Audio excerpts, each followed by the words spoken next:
మొన్న పెహల్గాంలో జరిగినటువంటి ఉగ్రదాడిలో మరణించినటువంటి హిందువుల కుటుంబాలకు ప్రగాఢ సానుభూతి తెలియజేస్తూ మరణించిన హిందువులందరి పవిత్ర ఆత్మశాంతి చేకూరాలని ఆ భగవంతుని ప్రార్థిస్తున్నాను.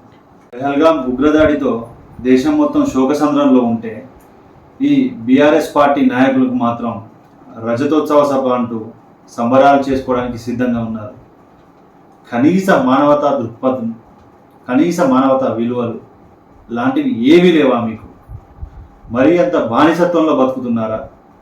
ఎవరి కోసం చేస్తున్నారు రజతోత్సవ సభ? ఎవరి కోసం జరుపుకుంటున్నారు ఈ సంబరాలు? ఒక్క కుటుంబం కోసమే కదా. ప్రజల కోసం మీరు ఏమైనా చేశారా, సాధించారా? దేశ బార్డర్లో ఉన్నటువంటి సైనికుల కాళ్ళు కడిగి వాళ్ళ ఆ నీళ్లతో మీ నెత్తిలో చల్లుకున్నా కూడా మీరు పనికిరారు. నేను ఇప్పుడు చెప్తున్నా, మీరు వరంగల్లో సభ పెట్టిల్లు.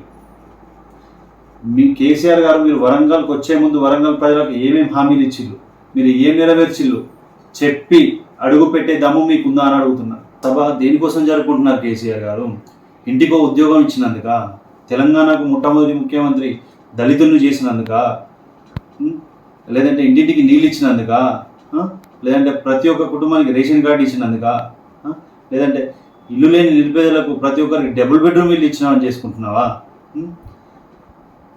వరంగల్కు మామూలు ఎయిర్పోర్ట్ శాంక్షన్ చేస్తే దానికి ల్యాండ్ సేకరణ చేసి ఇచ్చినందుకు దళితోత్సవ సభ జరుపుకుంటున్నారా? లేదంటే తెలంగాణలో విద్య కంటే ఎక్కువగా మద్యం దుకాణాలను పెంచినందుకు చేసుకుంటారా? దేనికి దేనికి చేసుకుంటున్నారు చెప్పండి? వందల మంది విద్యార్థుల ఆత్మ బలిదానాల వల్ల వచ్చిన తెలంగాణ మీ క్రెడిట్గా చెప్పుకొని అమరులకు గుర్తింపు లేకుండా చేసి ఏం చేస్తున్నారండి మీరు? అవును కేసీఆర్ గారు, నాకు ఒకటి అర్థం కావట్లేదు. రేపు మీరు జరపబోయే రజతోత్సవ సభ అని పెట్టింది కదా, 25 సంవత్సరాల సంబరాలను పెట్టింది కదా.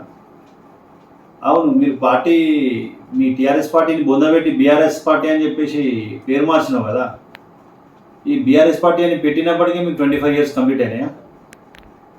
అంటే ఇప్పుడు నీ కొడుకు పుట్టినరోజు నాడు నీ పుట్టినరోజు జరుపుకుంటావు అన్నట్టు, అంతే కదా.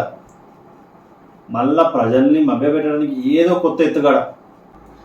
మీ కేసీఆర్ గారు మీరు వరంగల్కి వచ్చే ముందు వరంగల్ ప్రజలకు ఏమేమి హామీలు ఇచ్చిళ్ళు, మీరు ఏం నెరవేర్చిళ్ళు చెప్పి అడుగు పెట్టే దమ్ము మీకుందా అని అడుగుతున్నా.